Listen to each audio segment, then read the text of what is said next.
Yes, hello guys, good evening to you all and welcome to another video. And today we have an interesting topic. We're going to be talking about key things you have to know, about 20 key things you have to know when talking about contract with a club or when negotiating contract with a club. So we always have this issue that most people go to the a negotiation room with a sporting director or most people or technical director, whosoever you're negotiating with, and not having an idea, just wishing to take anything the club offers. So as an agent, I'm going to be giving you key tips you need to know before walking into the room for negotiation. So we're going to be looking at 20 key tips for you to know when you walk into the room, then you have an idea to negotiate contract. Most of these key things are from FIFA rules and regulation book because I study most of the books. I read most of the rules and regulation a lot. So I'm here to help you and give you the things you can gain ideas of when walking into the room to negotiate with any professional club. So the first thing I would like to talk of when entering into the room, sitting down with the sporting director or sitting down with whosoever you are to sign your contract with the club. So the agent negotiating, let's say you are acting as an agent and you are representing the player. So the first thing you have to know is contract duration. Length of contract duration, e.g., for example, is it 2 years, is it 3 years, or is it 5 years? You have to always know this so that you start from there. What length is the contract? Let's give an example. What length is the contract? You shouldn't be putting pen on paper, not knowing the length of the contract. Is it 6 months, 1 year, or whatsoever? Those things you should be having an idea already. You must have made you must have made your studies at home, knowing that okay, these are the things that come up in contract situation, and these are the things that I should be expecting to see in the contract. So put that in mind. Take a pen and a paper. Put that your length of contract. You should be knowing. You should know that. Okay, as a player, you want also a second thing. As a player, you want your player to be comfortable while playing. So you have to also know the salary and the bonuses. What is the player's salary? You don't want to negotiate a contract because maybe you are scared to talk to the sporting director that maybe they might reject the offer and your player has no team and you're maybe giving him peanuts to play for, and you end up maybe not the player, you end up not being in a comfortable situation, and the player is not also in a comfortable situation to really play. So you have to look at salary and bonuses, like base salary, signing on bonuses, performance based incentives, all those kind of things. You have to try to make to study whether the club offer this kind of things. You have to make all those inquiries so that you really know. So because when you're representing a player, you have to already try to learn how the club operates, but you also need to know that these things are things that are well on the demand that you also have the right for, and you should be able to know those things before walking into the contract. So that's the second. And the third thing is transfer fees and clauses.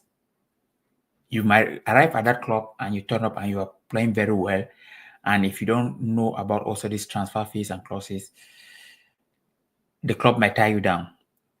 So if applicable, include buyout clauses, for example, or future sell-on percentages.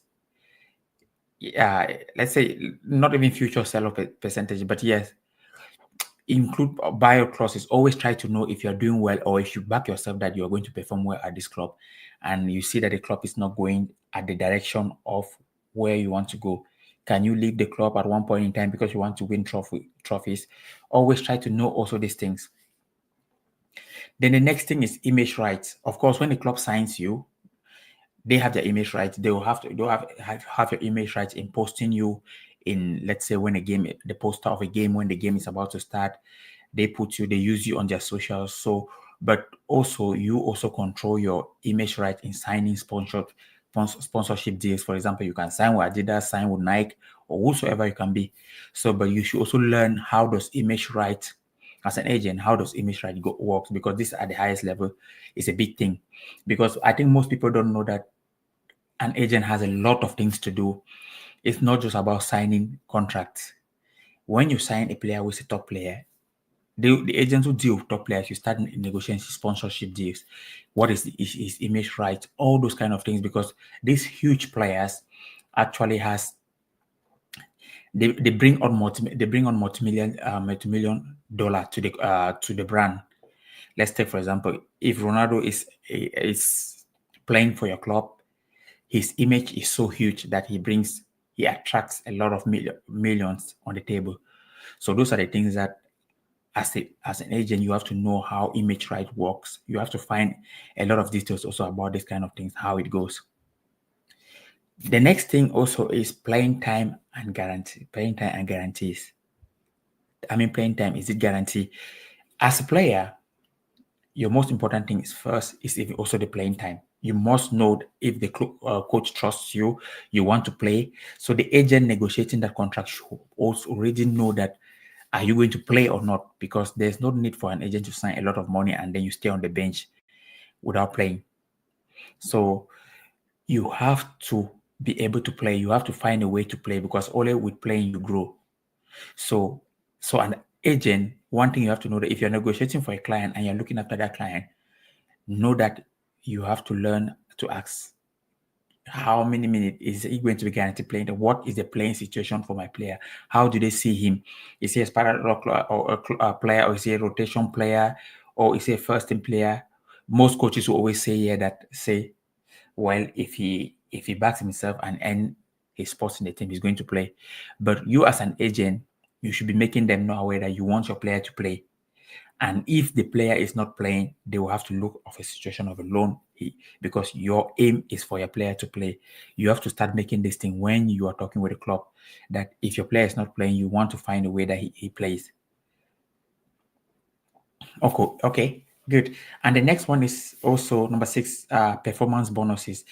Some people always have this in their contract. For example, like the strikers, if I give or offensive player whosoever, if I give 15 assists a season, or as a defender or goalkeeper, clean sheets, all those kind of things. There's little things they don't really talk about, but this thing exists.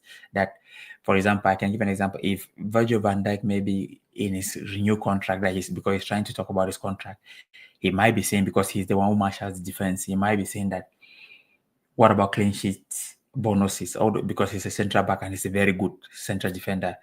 Why goal or goalkeeper also can talk about clean sheets? Why goal bonuses come for strikers and all the offensive players, all those kind of players. So those are things that you can also look at also to see if you can have something from there. There's also what we call loyalty bonuses that it can be triggered. Let's say no matter how good you are, if you stay loyal, there are certain compensation it might be triggered for being loyal. So all those kind of things also exist. So just keep putting them because these are things that many people don't know that you can also have an idea about this. So that's why I want you guys to gain an idea about this. So and then one important one about it, release and buyout clause. Release and buyout clause are very important things. I'll give an example. For this release and buyout clause, you should always know how it functions also as an agent, because Barcelona made this mistake with Neymar in 2017 when when Paris paid the release clause of Neymar 220 million, and he went to Paris because they thought that no one can pay that money, but Paris had to pay that money to sign Neymar. So those are the things that as a player, I mean, those are the things that as an agent, you have to know how the release and all those things also works within your player. So the next one we can look at is agent and representation fees. Compensation for intermediaries. Of course, FIFA has the rules and regulation like that. General FIFA rules is that for when an agent is representing an individual, it is 3%.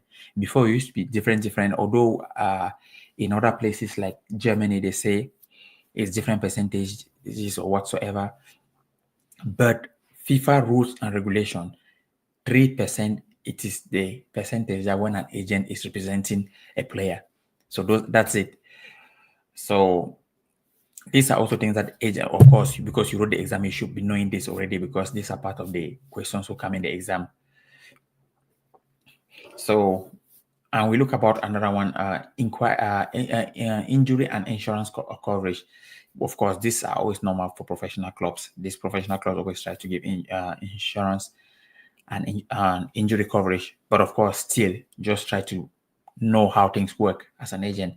As an agent, one thing I'll say is that you have to know all these bits so that you keep your player, so that nothing shock you. Because when it comes to contracts, you never know.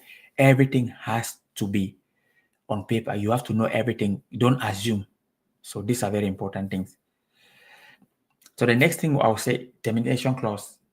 This termination clause always comes from, this is always in contract. It comes always in a situation where when you go against the rule. Let's take, for example, a player doing misbehaving or misconduct. You do a lot of, you're not good for the dressing room. Most of clubs always put it in their contract that it triggers that. So you have to be also aware of this kind of thing, termination clause. What are the things that can make it trigger, that you avoid all those things so that the club doesn't terminate your contract? Because when the club terminates your contract, that you have done a bad thing, then is as a player, then that's not good. So you, the agent, those are the things that you have to tell your player. The next thing are club obligations, training facilities, medical care, and support services. Of course, when you have signed by the club, it's your right also that you have to train in the facility. We saw the situation also with a player like Jadon Sancho when, let's say, they didn't want him to train, but he was training with the under 18s. So the clubs still make you train in their facilities, like training with the under 18. They cannot say you shouldn't come for training. You must train. So they must offer you the service of training. So that's one of the things also that agents have to know how those things function. That's why you see sometimes when they want to get rid of the player, they don't stop him from coming to the team. They make him train with a lower level. They do that because they want to find a way for him moving, but they cannot stop him from not coming to training because he has a contract with them and he has rights to train there. The player has right. So you as an agent, you have to have an idea about all these things also. What if this happen? What if this happens? So those are the little things you have to also get an idea about. Player conduct and discipline. You have to also be aware of the disciplinary decisions or what are the rules and regulations that the club always gives, like that you cannot forgo this thing. I mean, you cannot go against this thing. You are going to get penalty. You're going to get fine. All those breaches. So as an agent, you have to be telling this to your player. After signing the contract, you have to put him down. Also, you people speak about these things. That when you go there, train properly, behave yourself, because that's a professional environment. That environment, we all make mistakes in life, but always try to be careful because this is a high performance environment. Okay, and the next thing is also loan and transfer flexibility. As we spoke about loan earlier, if the player is not getting game time, you have to find a way of letting that player go, finding a way, as I spoke earlier, that when you're negotiating your contract, always try to let the club know that your priority is also is for your player to play. So there should be an option for a loan if he's not playing, not in the situation where players get stuck when the club is thinking like, we keep him here still if someone gets injured, because there's not that option that he can go for a loan. That we didn't discuss about that. So all these things are things that you can also be aware of. You have to be aware of very well. Work permit and visa. Well, these I would say are not require too much, because I would say part of the rules and regulation of FIFA is that before signing a contract, that contract shouldn't be involve work permit and visa. Before, we used to hear certain things that someone they say he will sign, but he will sign if only he's granted work permit and visa. As a contract regulator, as an agent, you should know that your contract shouldn't be bound to work permit and visas. The FIFA rules doesn't accept that. So if you're about to sign a contract and they say if your work permit and visa doesn't come out, you cannot sign that contract. So no, it shouldn't be bound. It shouldn't be bound to that. So what I mean by that is your work permit and your visa cannot be a hindrance to your contract also. So there should always be a way to solve those things. The club shouldn't use that as an excuse to say, okay, you don't have You know, when a club comes back, when a club invite you for trials, clubs do this. They invite you for trials when they have kept you there for 3 weeks or 4 weeks, when the season is about starting and you are not playing, and they say, we have struggled with your work permit and visa and it's not coming out, so you might work well elsewhere, go back. That's the trick that clubs also trigger that clubs use to trick people. So those are the little things you can find. You can also or you can try to get information about.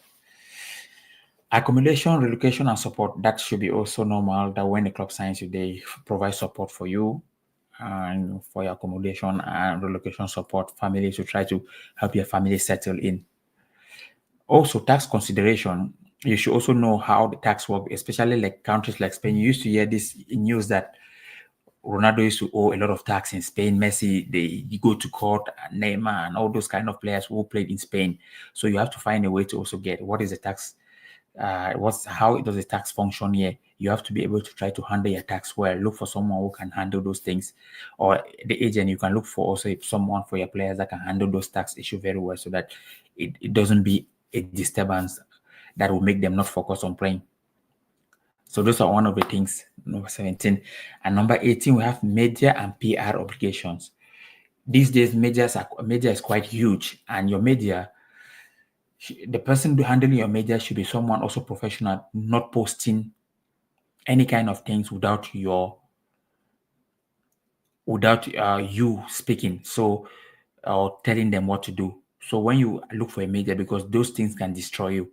When you say, I don't know, there's this player, Jadon Sancho. I don't know if it's his, he speaks a lot on the media. And right now, I will say, I'll give him, he's an example that just came to my head.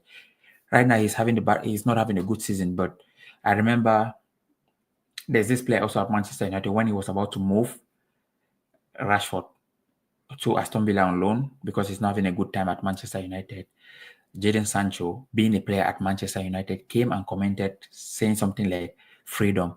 Whereas he didn't know that, he thought his loan move was permanent, will be made permanent at Chelsea.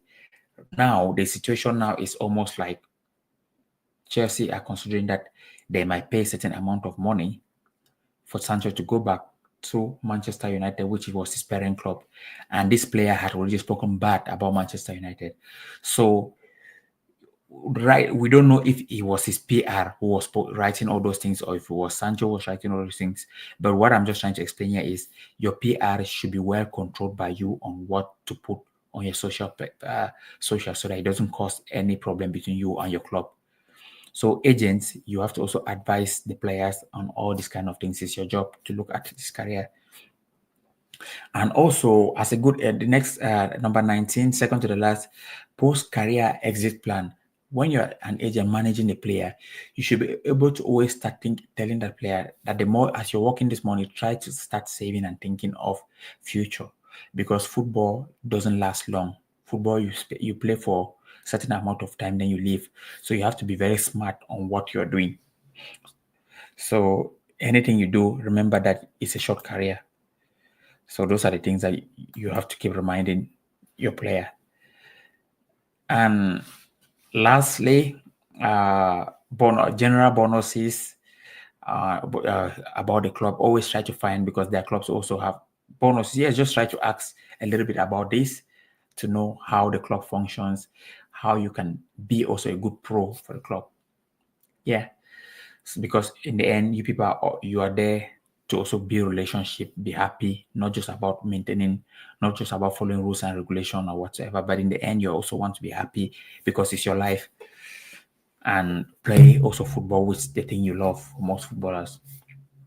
So guys, those were the top 20 things. I hope I helped you guys, and I hope you guys learned some things and from this.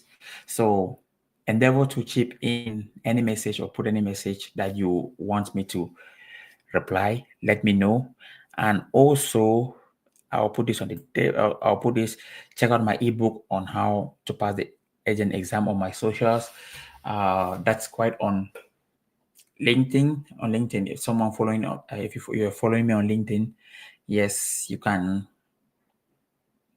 check my ebooks are there. It will help you also.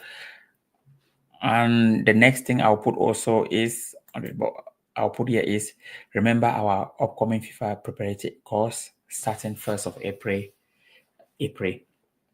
For those guys who have been contacting me, I will make sure I send you guys.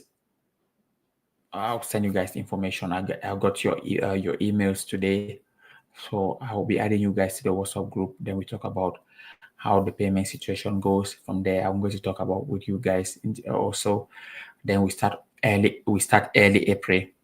So that's my email there. So you can try to get my email and then send me an email if you are also willing to join the group for the course starting beginning of April. That would be great. So anyways, guys, that's it. And it's nice sharing these things with you, this information with you. Hope this one helped you guys, and we keep in touch. Stay blessed and see you tomorrow. Take care. Cheers.